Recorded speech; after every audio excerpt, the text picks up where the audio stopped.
কিছু তথ্য দিচ্ছি যাতে তোমরা উৎসাহিত হও। সেটা হচ্ছে আমার ফ্যামিলিতে আমার বাবা মায়ের আমরা হলাম 4টা মেয়ে, আমার কোনো ভাই নাই কিন্তু। হ্যাঁ, আমি বড়, আমার পজিশনতে যা নাই। আমার পরের বোনটা হচ্ছে মন্ত্রী পরিষদের সচিব। হ্যাঁ, তারপরে বোনটা হচ্ছে ডাক্তার, তারপরে বোনটা হচ্ছে অ্যাকাউন্টিং মাস্টার্স, একটা এনজিও তে চাকরি করে। তো এই যে আমার বাবা সবসময় বলতো যে আত্মীয় স্বজন বলতো এত পড়ানো নাকি মেয়েদেরকে বিয়ে দিয়ে দিলেই হয়। কারণ হলো যে সম্পত্তি মেয়ের সাথে সাথে চলে যাবে অন্যদিকে।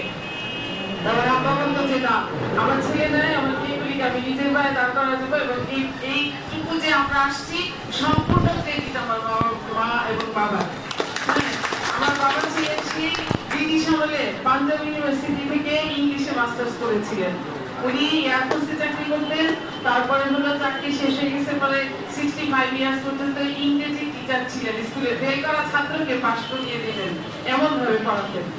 তো সেই বাবা আমাদেরকে আজকে এত বড় করেছে, এটা কিন্তু অহংকার না, এটা তোমাদের মধ্যে উৎসাহ জাগানোর জন্য আমি তথ্য দিলাম যাতে তোমরা উৎসাহিত হও। তাহলে আমরা সেমিনার দেখবো, আমি কিন্তু আগ্রহ করে বসে আছি, আমি দেখবো সেই জন্য। সবাইকে ধন্যবাদ।